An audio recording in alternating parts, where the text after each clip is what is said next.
Yes, good evening. बराबर दिख रहा है?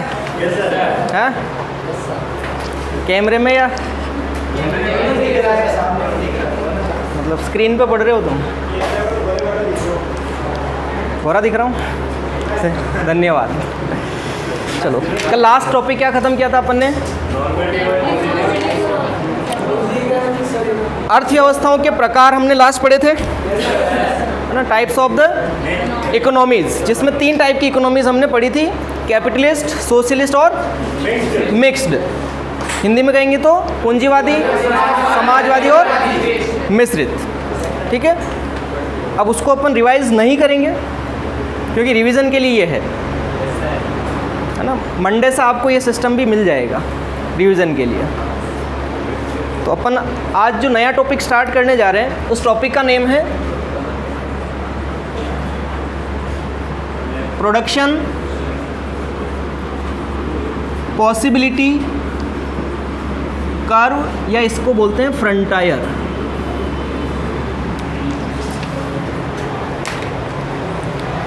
हिंदी में कहेंगे इसको उत्पादन संभावना वक्र। उत्पादन संभावना वक्र, तो शॉर्ट में इसको कहा जाएगा पीपीसी या पीपीएफ, ना, प्रोडक्शन पॉसिबिलिटी कर्व या प्रोडक्शन पॉसिबिलिटी फ्रंटायर। हिंदी में एक ही नाम है, उत्पादन संभावना वक्र। अच्छा, इसका एक और नाम हिंदी में प्रचलित है, समोत्पाद वक्र भी कहते हैं इसको। कौन सा वक्र? समोत्पाद वक्र, ये इसका दूसरा नाम है। ठीक है, अब ये वक्र होता क्या है? तो पहली चीज़, ये संभावना के बारे में बात कर रहा है। संभावना मतलब पास्ट, प्रेजेंट या फ्यूचर। संभावना फ्यूचर से संबंधित होती है ना, तो ये भविष्य की बात करता है कि एक जो उत्पादक होता है, एक प्रोड्यूसर होता है, उसके पास जो रिसोर्सेज हैं, उसके पास जो संसाधन हैं, उन संसाधनों का प्रयोग करते हुए अधिकतम कितने प्रकार से वो संयोग बना सकता है 2 वस्तुओं को उत्पादित करने के लिए। वस्तुएं केवल कितनी उत्पादित करनी है? 2 वस्तुएं। उसका कारण भी अपन पढ़ेंगे कि 2 ही क्यों, 2 से ज़्यादा क्यों नहीं। वास्तविक स्थिति में 2 से ज़्यादा उत्पादित कर सकता है एक उत्पादक, लेकिन हमारे इस थ्योरी के अंदर हम केवल 2 की मान्यता लेके चलेंगे। मान्यता का कारण ये है कि एक उत्पादक 2 वस्तुएं ही क्यों प्रोड्यूस करता है। उसका कारण है कि इसको हम ग्राफ पर व्यक्त करते हैं, और ग्राफ के जो एक्सेस होते हैं, ग्राफ के जो अक्षांश होते हैं, वो 2 ही होते हैं, एक्स और वाई, है ना। मैथ्स में आपने ग्राफ पढ़े होंगे ना, तो उसके 2 ही अक्षांश होते हैं, एक्स और वाई। इसलिए यहाँ पर वस्तुएं भी अपन 2 ही लेके चलेंगे, गुड एक्स और गुड वाई। 2 वस्तुएं एक उत्पादक उत्पादित कर सकता है। और किससे उत्पादित करेगा? उसके पास जो संसाधन होते हैं, रिसोर्सेज होते हैं, उन रिसोर्सेज की हेल्प से वो उत्पादित करेगा। तो उत्पादन संभावना वक्र हमें क्या बताता है? यह 2 वस्तुओं के ऐसे विभिन्न संयोगों को व्यक्त करता है जिसे एक उत्पादक उपलब्ध संसाधनों से उत्पादित कर सकता है। इंग्लिश में कहेंगे तो production possibility curve is a graphical combination of maximum possible combinations of 2 goods which can be produced by a producer with his given level of income and resources। तो ये केवल और केवल फ्यूचर की बात कर रहा है कि उसके पास जितने भी रिसोर्सेज होंगे, उन रिसोर्सेज का वो यूज़ करता है, प्रयोग करता है, और उनके प्रयोग करने से वो अधिकतम 2 वस्तुओं के कितने संयोग बना सकता है। उस संयोग को व्यक्त करने वाला वक्र या उस संयोग को बताने वाला जो कर्व होता है, उस कर्व को पीपीसी या उत्पादन संभावना वक्र कहा जाता है। तो इसकी मैं परिभाषा एक बार लिख रहा हूँ, पहले इंग्लिश में लिखूँगा। Maximum possible combinations of 2 goods which can be produced by a producer with his given resources। क्या लिखा है? Maximum possible combinations of 2 goods which can be produced by a producer with his given resources. Hindi में इसको लिखेंगे 2 वस्तुओं के ऐसे विभिन्न संयोग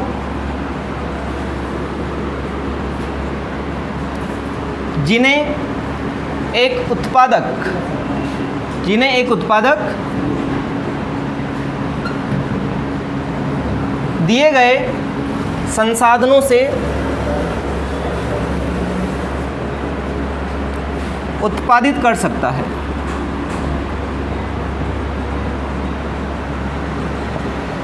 क्या लिखा है? दो वस्तुओं के ऐसे विभिन्न संयोग जिन्हें एक उत्पादक दिए गए संसाधनों से उत्पादित कर सकता है। और इंग्लिश में लिखा maximum possible combinations of two goods which can be produced by a producer with his given resources. इसका मतलब एक उत्पादक के पास जितने भी संसाधन है, जितने भी रिसोर्सेज, उसका प्रयोग करते हुए दो वस्तुओं के ऐसे कितने संयोग बना सकता है, उन संयोगों के कॉम्बिनेशंस को व्यक्त करने वाले वक्र को हम क्या बोलते हैं? उत्पादन संभावना वक्र कहते हैं। अब ये कैसे बनता है तो उसके बारे में हम बात करते हैं एक एग्जाम्पल के तौर पर। एग्जाम्पल में हम लोग संयोग बनाएंगे जिसको इंग्लिश में बोलते हैं कॉम्बिनेशंस। एक तरफ वो वस्तु x का उत्पादन करेगा, वस्तु x, और दूसरी तरफ वस्तु y।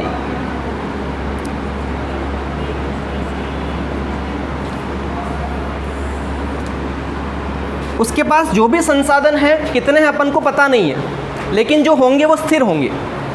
उसके जो रिसोर्सेज होंगे वो कितने अपन को नहीं दे रखे हैं, लेकिन जितने भी होंगे वो स्थिर होंगे। स्थिर होने का मतलब भविष्य में वो परिवर्तन नहीं करेगा। अगर उसके पास 100 रुपये हैं तो वो 100 रुपये स्थिर हो गए।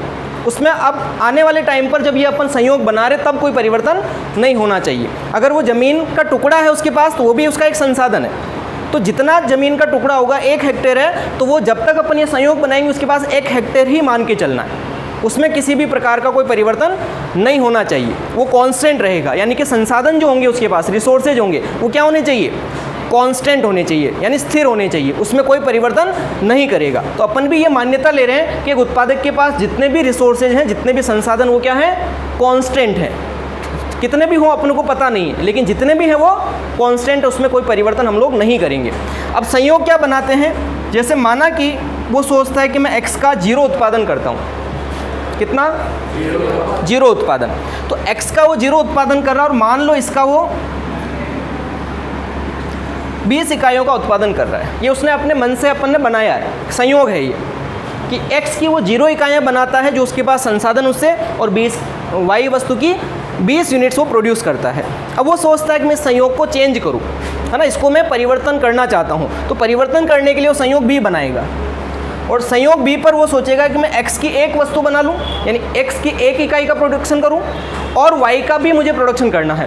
लेकिन क्या ये संभव है कि मेरे पास रिसोर्सेज लिमिटेड थे, मैंने x का उत्पादन बढ़ा दिया तो y का उतना ही रखूँगा या y का बढ़ा दूंगा, या कम करना पड़ेगा? कम करना पड़ेगा। भाई मेरे पास संसाधन सीमित हैं, अगर मैं x को ज़्यादा बना रहा हूँ तो y के लिए मेरे पास संसाधन कम हो जाएंगे ना, रिसोर्सेज कम बचेंगे, तो y का उत्पादन मैं कम कर पाऊँगा। तो y का सपोज अपन ने उत्पादन किया 19, एक कम कर दिया। x की एक इकाई बढ़ाने के लिए हमने इधर y का एक इकाई का त्याग किया है, 1 यूनिट अपन ने क्या करी है? सेक्रीफाइस कर दी है। अब हम एक और संयोग बनाते हैं, संयोग नंबर c। हमने सोचा है कि हम x की अब कितनी इकाइयाँ बना लें? 2 इकाइयों का उत्पादन कर लें। तो 2 इकाइयाँ हमने इसकी बढ़ा दी, है ना, 0 के बाद हम 2 पर आ गए, तो 2 इकाइयों का हमने वृद्धि किया है। तो इस तरफ अपन को क्या करना पड़ेगा? वापस कम करना पड़ेगा। कितना कम करेंगे? भाई यहाँ पर हमने 1 कम की है ना, तो अब इससे बढ़ती हुई दर से कम करना है, ध्यान रखना। अब पहले 1 करी था, अब कम से कम 2 का त्याग करना है। कम से कम कितना त्याग करना है? 2 का तो करना ही, 2 से ज़्यादा भी कर सकते हैं, लेकिन सीक्वेंस में चल रहे हैं अपन, तो अपन 2 का त्याग कर दे। 19 में से 2 और कम कर दो, कितना हो जाएगा? 17 हो जाएगा। यहाँ पर हमने कितना त्याग किया? 2 का।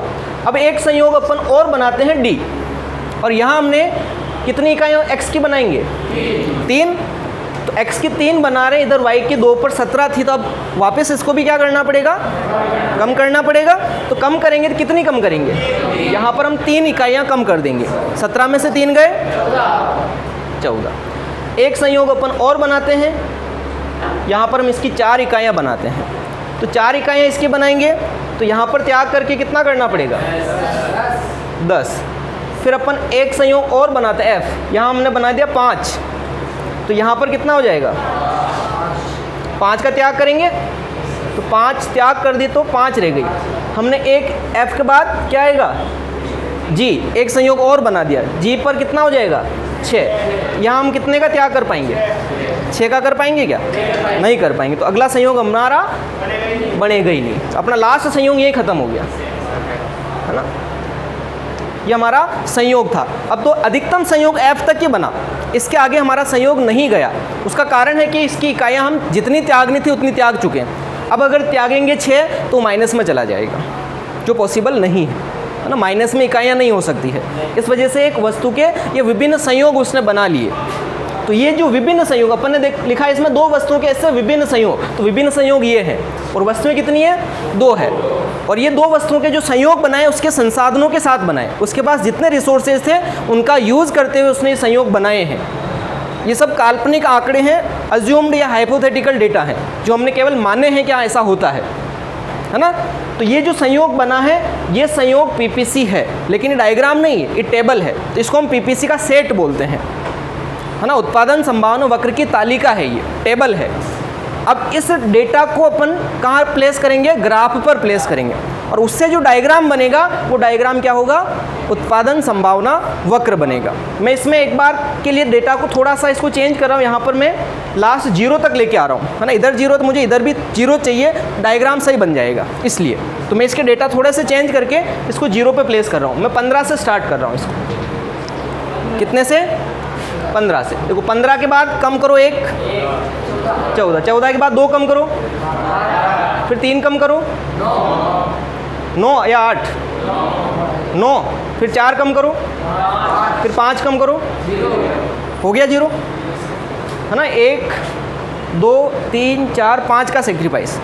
0 मैंने इसलिए किया कि जब डायग्राम बनाएंगे तो y एक्सिस और x एक्सिस 2 अक्षांश होंगे हमारे पास, तो उस लाइन को y से x पर मिलाना पड़ेगा, इसलिए मैंने 0 किया यहाँ पर। बाकी काल्पनिक आंकड़े हम कुछ भी ले सकते हैं, पिछला वाला एग्जाम्पल भी हमारा सही है, लेकिन उसमें यहाँ पर फाइनल वैल्यू 0 नहीं आ रही थी, इसलिए डायग्राम बनाने में थोड़ी प्रॉब्लम होती है। और हमें इस प्रकार के एग्जाम्पल्स लेने की उससे डायग्राम में कोई दिक्कत नहीं हो। अब इसका डायग्राम कैसे बनाएंगे आगे समझते हैं।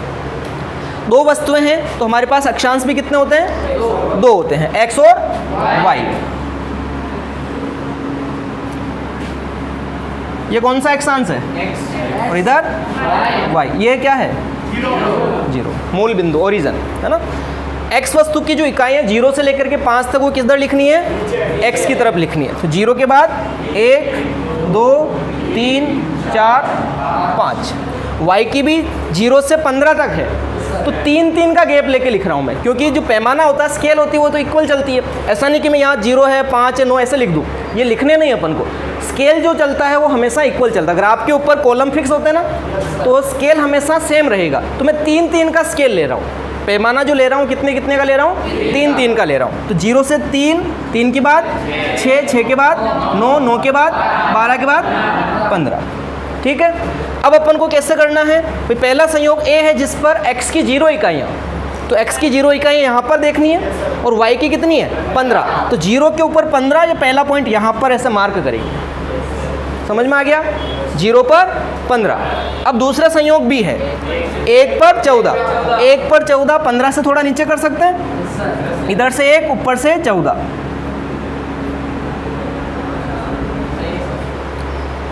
उसके बाद 2 पर 12, 2 पर 12, सही है। फिर 3 पर 9, इधर 3 और 9, 4 पर 5, 5 कहाँ आएगा, 6 से थोड़ा नीचे, और 5 पर 0, ये 5 पर 0 यहीं आएगा। इन सभी पॉइंट्स को आपको ऐसे ज्वाइन करना है।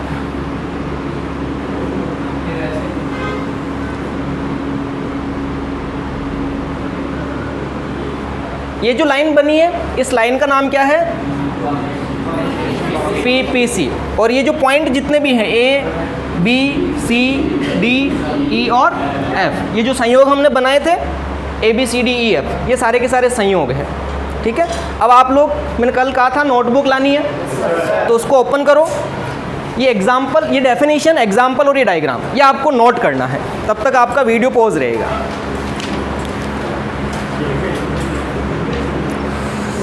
तो इधर आपने ये एक्स एक्सिस पे लिख दिया गुड एक्स की units of good x and इधर यूनिट्स ऑफ गुड वाई। तो ये हमारे पास ये जो टेबल है ना, इस टेबल को बोलते हैं तालिका हिंदी में, या अनुसूची बोलते हैं। उत्पादन संभावना वक्र अनुसूची या तालिका, इंग्लिश में क्या कहेंगे? Production possibility curve table. क्या बोलेंगे? Production possibility curve table. ठीक है, ये टेबल है इसलिए इसको टेबल बोलते हैं, ये डायग्राम है इसलिए इसको ग्राफ बोलते हैं, है ना, इसलिए कर्व है ये।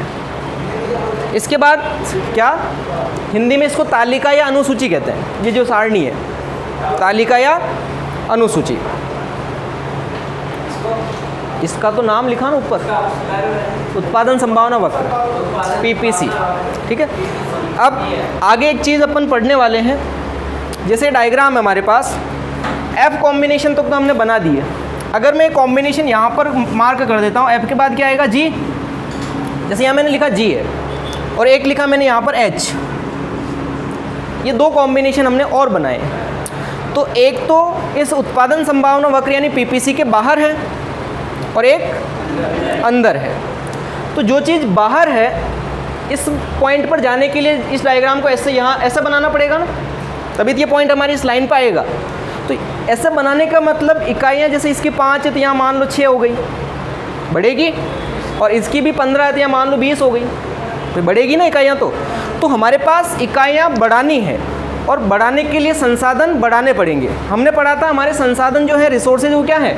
लिमिटेड है, यानी कि इस लाइन के ऊपर ही हम उत्पादन कर सकते हैं, इसके बाहर हम नहीं जा सकते हैं, क्योंकि हमारे पास इतना पैसा नहीं है कि हम इतना उत्पादन कर सकें।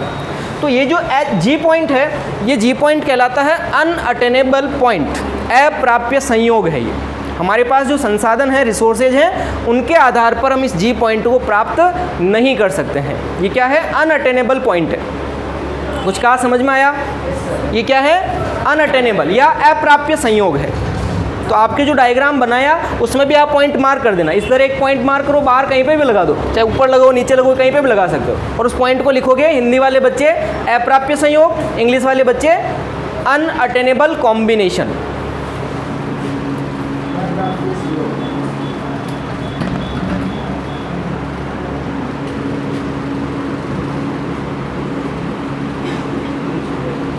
अप्राप्य संयोग और इंग्लिश में बोलते हैं अनअटेनेबल कॉम्बिनेशन।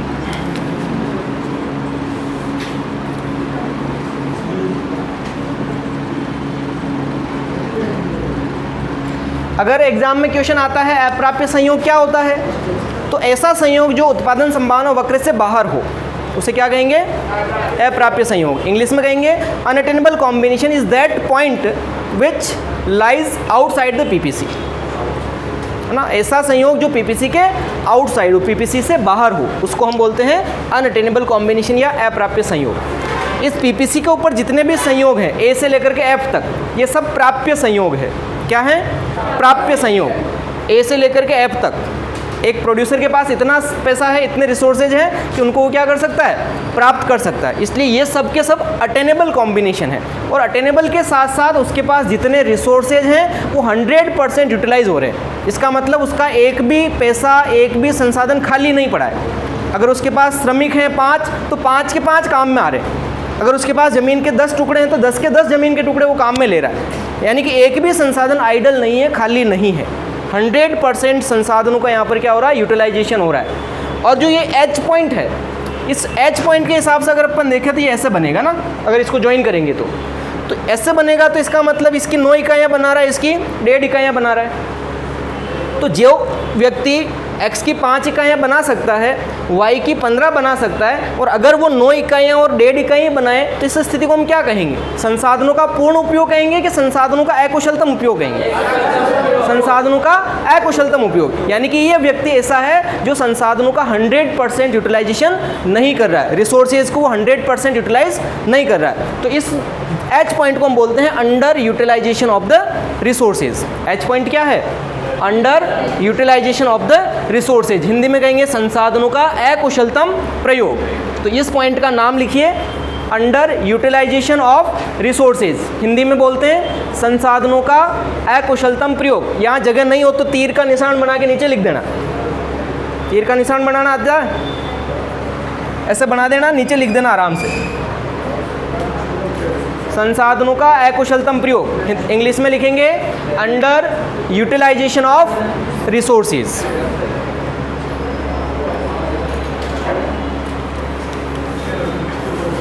समझ में आ गया? तो ये दो पॉइंट भी आपको ध्यान में रखने हैं पीपीसी के साथ। H point inside the PPC is called under utilization of the resources, G point outside the PPC it is called unattainable combination, ठीक है। और points on the PPC are called 100% utilization of the resources. PPC की line पर जो बिंदु होंगे सारे के सारे संसाधनों का 100% उपयोग या कुशलतम उपयोग कहलाएगा। पीपीसी के बाहर बिंदु अप्राप्य संयोग, पीपीसी के अंदर बिंदु अकुशलतम प्रयोग, इंग्लिश में अंडर यूटिलाइजेशन अनअटेनेबल, और ये 100% यूटिलाइजेशन है। क्लियर है यहाँ तक? इसके बाद हम बात करते हैं पीपीसी के फीचर्स, पीपीसी की विशेषताएं। हर व्यक्ति की विशेषताएं होती है, तो यहाँ पर भी इस पीपीसी की भी क्या है, विशेषताएं हैं। ज़्यादा नहीं है, इसकी दो ही विशेषताएं हैं।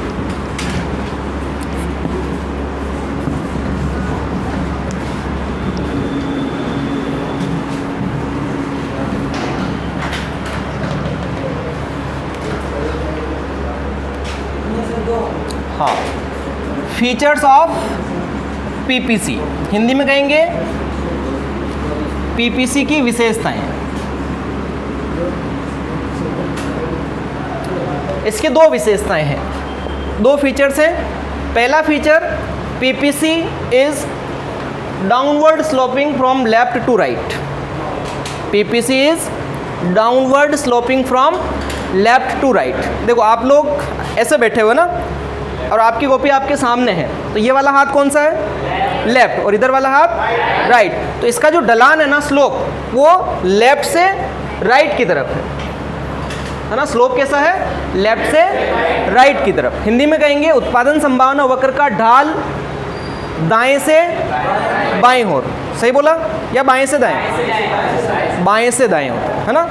दायां हाथ ये है, बायां हाथ ये है, बाएं से दाएं, इसका स्लोप ऐसा है, ठीक है ना, बाएं से दाएं। हिंदी में कहेंगे तो लेफ्ट टू राइट, ये लेफ्ट है, इधर राइट। लेफ्ट को बोलते हैं बायां, इसको बोलते हैं दायां। जीमड़ा हाथ जो होता है ना, उसको दायां हाथ बोलते हैं। तो इसका पहला जो फीचर है वो फीचर क्या है, पीपीसी स्लोप्स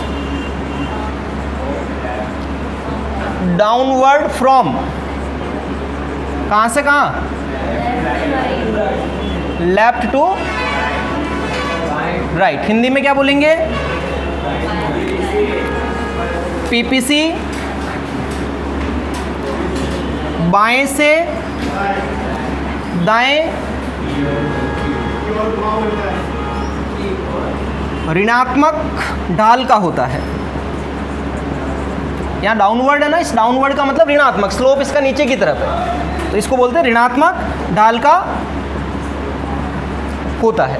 पहली विशेषता, पीपीसी का जो स्लोप है, पीपीसी का ढलान है, वो ऋणात्मक है बाएं से दाएं। अब ऐसा क्यों है, तो जो दो वस्तुएं हमने लिखी थी एक्स और वाई, उसमें संबंध कैसा था, 11th क्लास में कोरिलेशन पढ़ा ना, सहसंबंध। तो सहसंबंध के कुछ प्रकार थे, पॉजिटिव कोरिलेशन, नेगेटिव कोरिलेशन, धनात्मक सहसंबंध, ऋणात्मक सहसंबंध, है ना। तो पॉजिटिव और नेगेटिव का मतलब क्या है, पॉजिटिव का मतलब अगर x बढ़ रहा है तो y भी बढ़ेगा, या फिर x कम हो रहा है तो y भी कम हो रहा है, इसको तो हम बोलते हैं पॉजिटिव।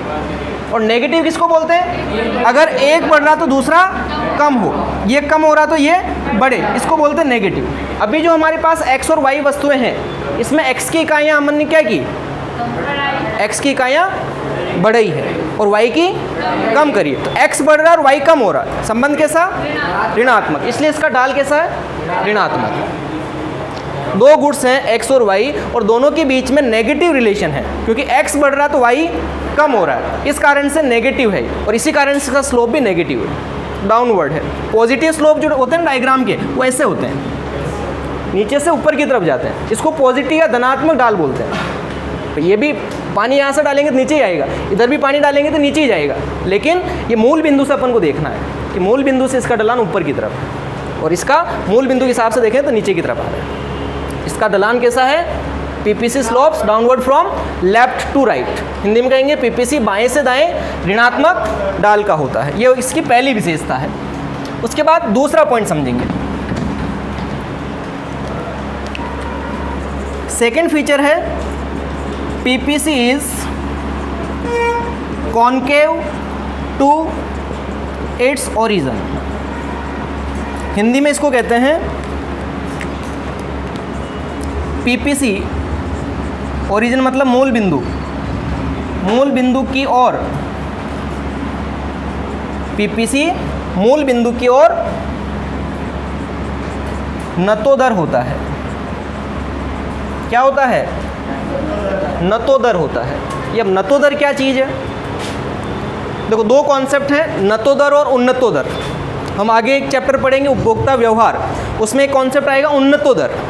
नतोदर की जगह शब्द क्या आएगा? उन्नतोदर।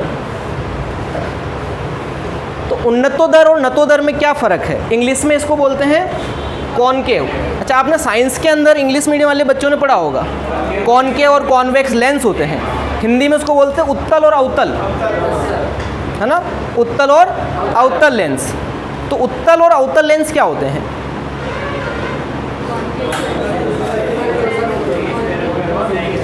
लेंस के दो प्रकार होते हैं ना। एक लेंस ऐसा होता है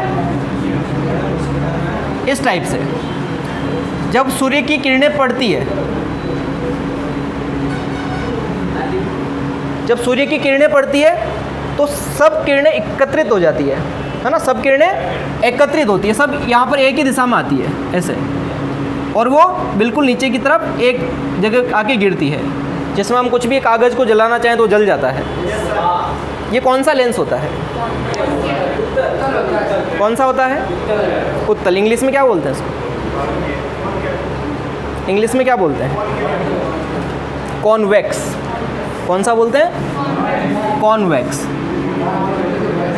उत्तल, है ना। ये लेंस होता है। एक लेंस ऐसा होता है इस टाइप का, जो किरणों को बिखेरता है ना, किरणों को एकत्रित नहीं करके बिखेर देता है। इस लेंस को बोलते हैं कॉनकेव और हिंदी में बोलते हैं अवतल। तो ये जो लेंस है ना, ये अवतल है, इसका जो आकार अवतल लेंस जैसा है ना, ऐसा है। और ये जो लेंस हम आगे पढ़ेंगे है ना, इसका शेप पढ़ेंगे, वो कॉन्वेक्स होता है। हिंदी में इसका दूसरा नाम है नतोदर। ये जो स्थिति है नतोदर है, और ये जो स्थिति होगी उन्नतोदर आएगी, है ना। उसका डायग्राम ऐसा बनेगा, ये डायग्राम है तो उसका शेप ऐसा होगा।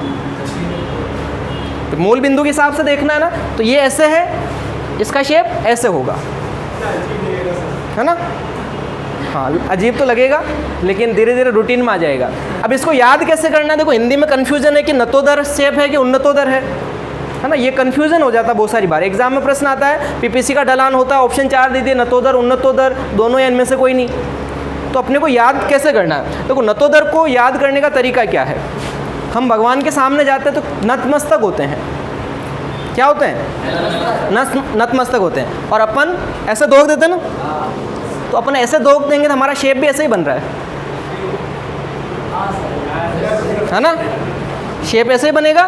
तो नतोदर से आपको ध्यान रखना नतमस्तक होना, और नतमस्तक होने का मतलब इंग्लिश में उसको कॉनकेव बोलते हैं। तो पीपीसी का जो ढलान होता है मूल बिंदु की तरफ, वो कैसा होता है? कॉनकेव होता है, नतोदर होता है। ठीक है, ये दो विशेषताएं होती है। PPC slopes downward from left to right, और second PPC is concave to its origin. मूल बिंदु की तरफ ये क्या होता है? नतोदर होता है, उन्नतोदर नहीं होता है, नतोदर होता है। नतो यानी नतमस्तक, ये ध्यान रखना। कुछ आया समझ में?